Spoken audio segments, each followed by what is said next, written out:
Well, that is really actually very annoying. I've left the timer on my camera, so I pressed record then, and then I had to wait for 10 seconds whilst it beeped and flashed at me.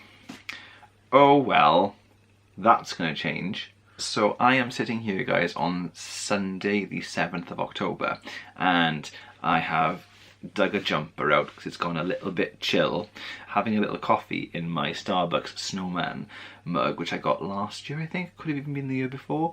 And just so you know, I got a little dash of orange syrup in this bad boy, and it's actually really delightful.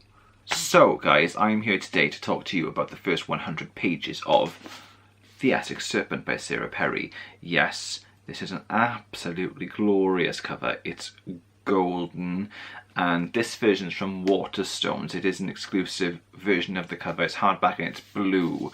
The version that's in the shops in general was green. I don't know if there's a significance for that yet, but I'm very, very happy with the version I've bought, and I'm glad I have it in hardback. There's something about reading a hardback book. Pleasant.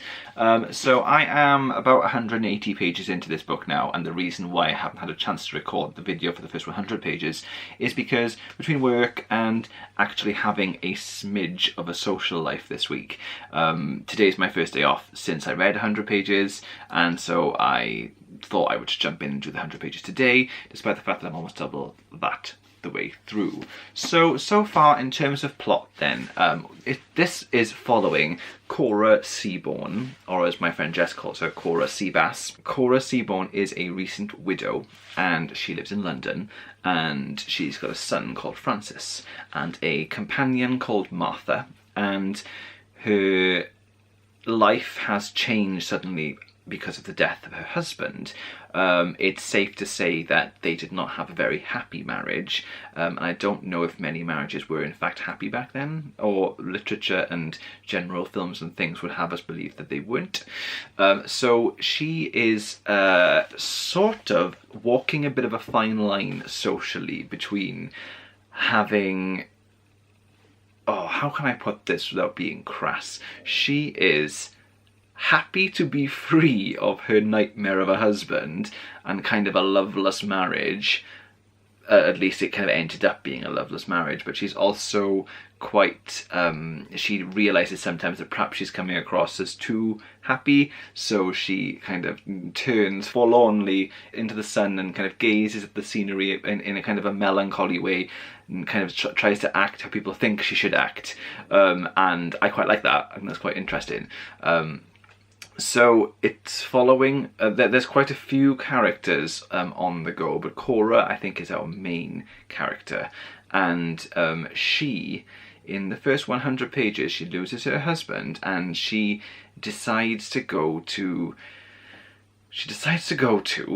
Colchester, because in Colchester there is nature, and she's just not hampered anymore by being by her ill husband's bedside. So her and Martha and Francis leave London and they go to Colchester, and there they find rumour of the Essex Serpent. Now the Essex Serpent's a bit of a local legend where a ginormous serpent is living in the water, the estuaries and the marshes, and it's rumoured that an earthquake in Essex shook loose the rock, and this serpent that had been lying dormant for hundreds of years has come out and is killing people, is the reason why crops aren't growing, is the reason for certain illnesses or ailments in people. Cattle and things are going missing. They're blaming the Essex Serpent. So it's sort of it's a bit of a myth that these people are surrounded by at the moment. And whilst Cora is in Colchester, she is invited to a dinner party at a Reverend's house. His name's William. Reverend William has a beautiful wife who is quite ill, and lovely children, and he just he seems really quite happy in his life, and he's an intelligent man, a godly man, and he is also strong and able to, he's helping people in the countryside physically as well as sort of spiritually. So he's quite an interesting character anyway. And when the narrative splits between Cora and William, when William becomes introduced into the novel, they kind of get equal screen time, as it were, and it's quite nice. They've both got these very different lives, and they are thrown together at this dinner party arranged by mutual friends who are down from London, and they have a meeting at the dinner table, and it's quite like sparky, because Will and Cora are kind of intellectually, what's the word I'm looking for? Matched, I guess. They are quite, they see themselves as equals, which is quite nice, because she is very, well, not very godly. She's kind of a naturalist. She's very much focused on the earth and the forest, and she's looking for fossils. She's interested in how things have become the way they are. She loves just discovering things. She wants to discover a new species. That's what she really wants to do. And so when she finds out about the Essex Serpent, she becomes immediately fascinated. And Will is of the belief and the thought that this Essex Serpent is just complete, just fictitious. He doesn't think it's real. He thinks that these other strange things that are happening have a completely plausible explanation. Not even like, you know, God is intervening. He's like, you know, the animals are going missing because someone has nicked them. So he is quite lateral in his thinking. I like both of these characters very much. I do. I'm enjoying them, and I really very much like Martha as well. That's Cora's companion. She's kind of I don't know how to describe her. She's kind of spunky, I guess, in a way. She is a socialist, and she is trying to fight for the poor of London, and she's trying to get the wealthy people around their circle to invest in better housing for the poor and better laws and things, and so that's quite interesting too. And she is kind of a primary caregiver at the moment for Francis, which is Cora's son, and he is, I think he has some sort of condition, like he's either autistic or he's got OCD or something like that, but back then they just think he needs fresh air and he'll get better. So that's kind of that ignorance is quite interesting to read in a way, because it's of a time. So that's kind of what's happening in terms of the plot, really. It's a strange one to say, but so far not a huge amount has actually happened. It's a very nice read so far about these people at this time with you know, with these relationships that they have already or that they're creating, and I am enjoying that, but I have a contrary opinion as well. Okay, so I'm gonna let's just sidebar this for a second, because I am doing a reading vlog this October, and so this is featuring in my reading vlog, because I'm reading it, I'm talking about it, I'm thinking about it. And the prologue to this novel, I say prologue, just the opening to this novel, is a man on New Year's Eve who was a bit drunk, and he stumbles down to the estuary, and he's just there, he's looking at the water, and he thinks he sees something move, and he's like a bit intrigued about it. Then he gets actually quite frightened because he thinks, oh my god, it's the serpent, I'm going to die. And at the end of the prologue, he doesn't die. He's found by some other people who are also enjoying New Year's Eve, and he thinks it's hilarious, and he just takes all his clothes off and he goes for a swim. And we find out within the first 100 pages, so not really a spoiler, but mini spoiler, that he actually turned up dead the next morning with a broken neck.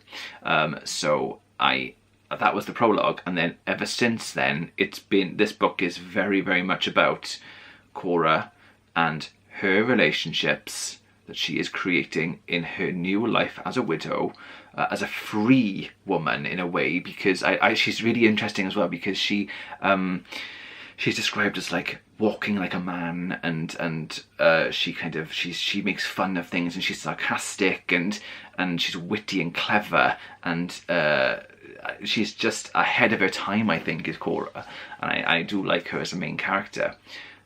What I am trying to sort out in my head in terms of plot is this idea that the novel opened with this mysterious death, and then since then it's about the people and their superstitions and how this little town called Aldwinter is being affected by what's happening around it in terms of this mythical Essex Serpent. But I'm enjoying it. I'm not saying I'm not enjoying it. Please don't take that way. But what I am saying is the beginning of this book so far is very, very different to the actual main body of the book. I don't know whether I'm supposed to be kind of waiting for something to happen, something exciting, something, I don't know, something, some more death, some more serpent, some more, I don't know whether I'm supposed to be doing that, and I'm trying to, I thought that's right, that's what I have been doing for the first 100 pages, waiting for something else to happen. But as I'm getting closer to 200 pages in now, I'm letting that feeling go, and I'm just embracing the characters and their stories, their relationships, and I'm not worrying too much about what is going on in the bigger picture of this Essex Serpent. I'm just going to focus on what's happening with these people. And I think that I was waiting for something to happen for too long, and then nothing really did happen other than people creating these relationships. So yeah, that's how I feel in terms of plot and character. I think that I am looking forward to it. To carrying on reading. I do feel like I can't stop reading it. I really want to finish this book, not only because I did want to broaden my reading horizons this year and read some historical fiction, which is not something that I classically read. I don't tend to read an awful lot, but I think that when I first started this book, a few days ago, not even a week ago, I was hoping for something gothic and creepy and historical, yes, but sort of cold and wet and gothic and creepy and very autumnal. And actually so far I've not got that. What I have got is something just as interesting, to be honest, but it's just not, it wasn't something, this is not what I expected this novel to be so far, which isn't a bad thing.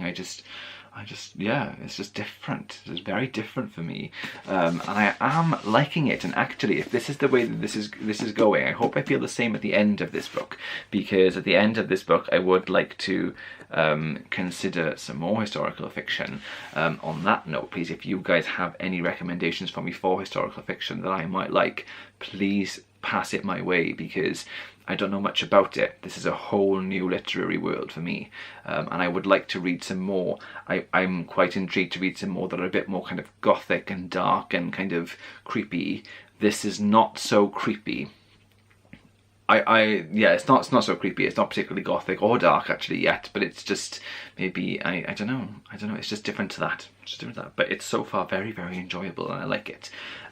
One more thing I want to say before I go though is the writing style is quite cool, because I am not used to this kind of writing style. You know, when you're in school and the teacher like gives you Jane Eyre or something and you have to read it, and you know, you kind of rebel against that in school. I think a lot of the time you just think, what is this? They're speaking in words I don't understand.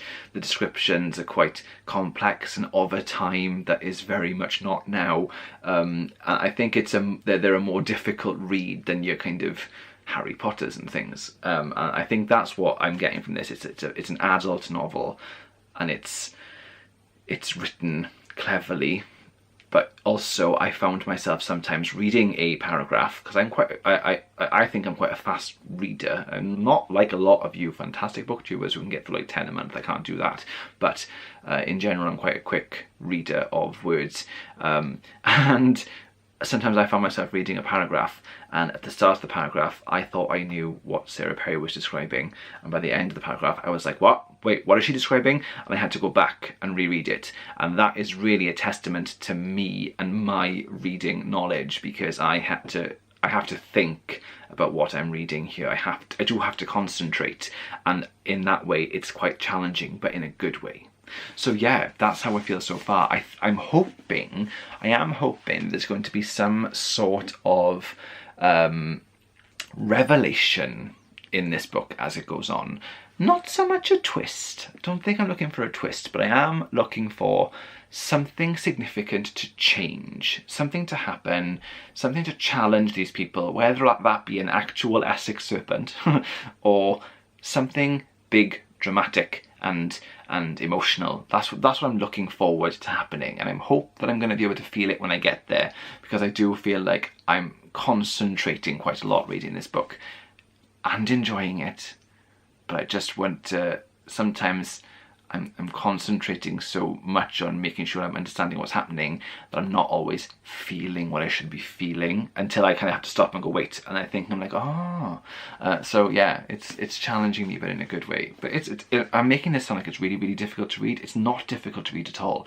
I'm flying through it, but I just mean that it's just very, very different in style to what I normally read. And that's what I wanted to do. So yeah, I'm going to stop rambling now, because I've just talked for a really, really, really long time. I didn't mean to. But have you guys read this book? If you have, let me know what you think. I've heard loads of glowing reviews already. So someone said, is it Linda, said in my comments on another video that it kept her guessing throughout. I've not reached that point yet. I'm not guessing anything. I'm not trying to guess anything either. I was waiting for something to happen, nothing happened. But I don't know whether I've missed a bit of a something I'm supposed to be guessing. But we'll see. I'm open-minded and very much enjoying it. So anyway, thank you very much for watching, guys, and I will be back with more bookish videos for you very, very soon. Bye!